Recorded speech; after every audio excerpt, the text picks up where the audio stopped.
Good day, my dear friends. Today I am going to explain the very next chapter, the differentiability. You know, as I told you, when we start calculus, first of all we discuss limit.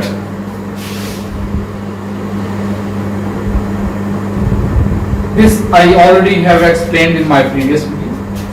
Then comes next continuity,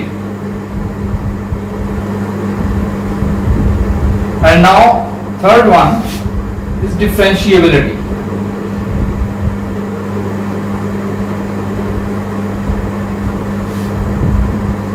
Explained how do we calculate limit, and in continuity I explained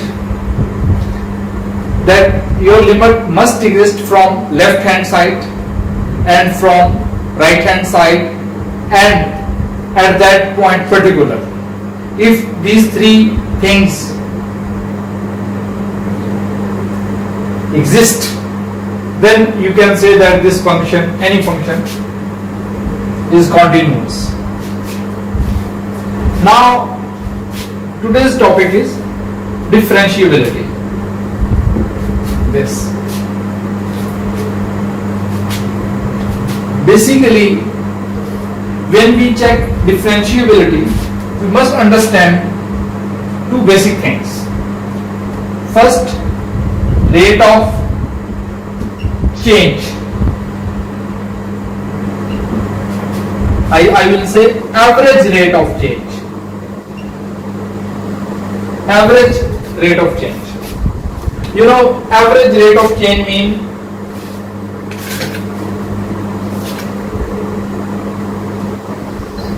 delta y over delta x. Just you take two values of y2 minus y1 over x2 minus x1, or you may say you take fb minus fa, and in same way b minus a. This is what average rate of change. This is average rate of change. Now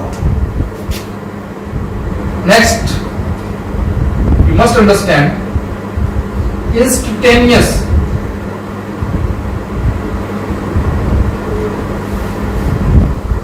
rate of change.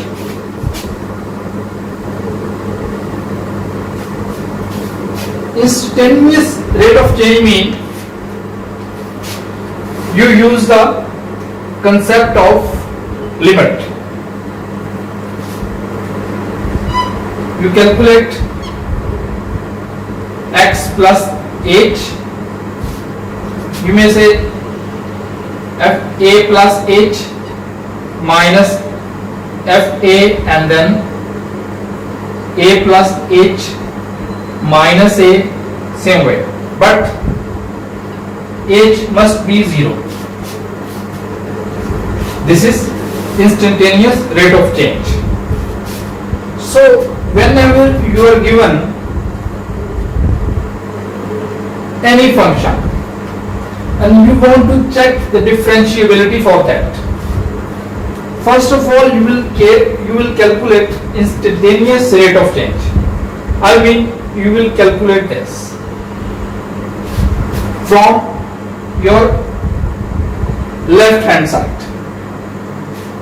and then in same way you will apply limit on the instantaneous rate of change, but from the right side.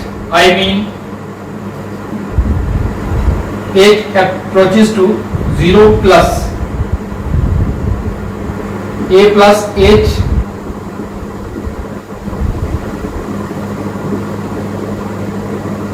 and differentiability of any function exists is true only when your instantaneous function, this function, and your this function, this is from limit from left hand side, and this is the limit from the right hand side from the same point. Or you may say you calculate the rate of change, instantaneous rate of change of any function at particular point from left hand side and from right hand side, and both give you the same answer. I mean this answer and this answer for the instantaneous rate of change. If gives you the same answer or they equal to each other, then you can say that this function is differentiable.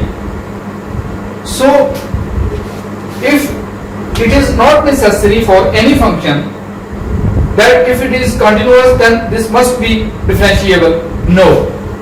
Any function at the same time could be continuous and differentiable, but vice versa is not true. For any function which is differentiable, it must be its instantaneous rate of change of that function must be equal to its left hand side limit, must be equal to its right hand side. Then you can say that that function, that particular function is differentiable. If this is not true, then you can say that function is continuous. There is no jump between from the limit from the left hand side or from right hand side, and it is continuous. But when you will calculate the rate of change of that function at that particular point, you will see that instantaneous rate of change from left hand side and instantaneous rate of change of same function, sometimes you will see that any function is continuous but it would not be differentiable. This means if you apply the limit from left hand side and from the left hand side, both will give you the same answer. But if you calculate the rate of change, instantaneous rate of change of that particular function and apply the limit at particular point from left hand side and from right hand side, and both will not give you the same answer. When they will not give you same answer, then you will say that this function is not differentiable. The good example of this I can give you, like if you have your function as absolute function. First of all, you know, if you plot it, you will get like this, right? And this function is continuous. When this x approaches to 0 from right hand side and from left hand side, this function is continuous. But this function is not differentiable. Why this is not differentiable? Because look,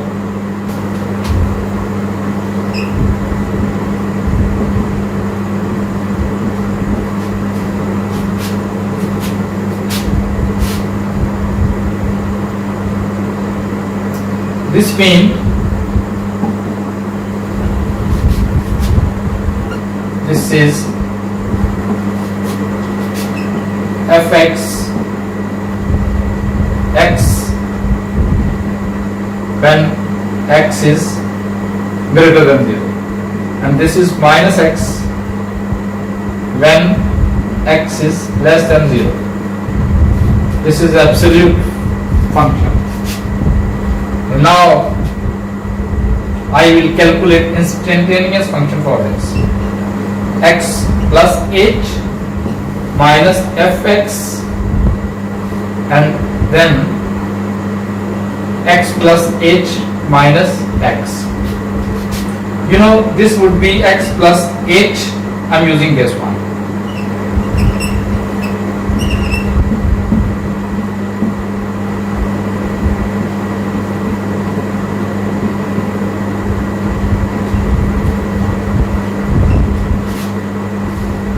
Your answer is 1.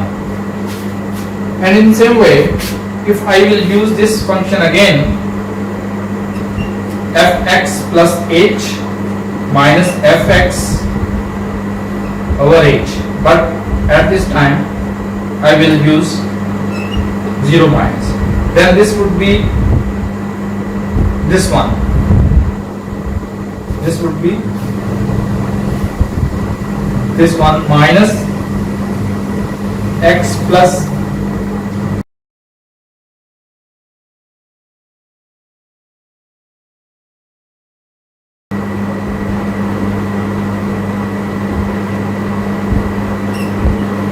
x over h, and you will have x minus h plus x. I will use this function on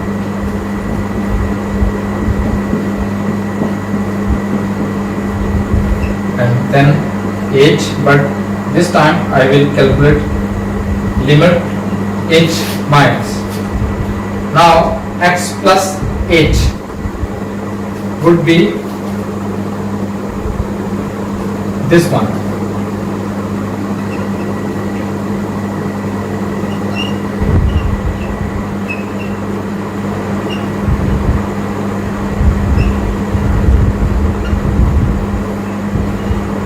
H approaches to 0 minus x minus h plus over h.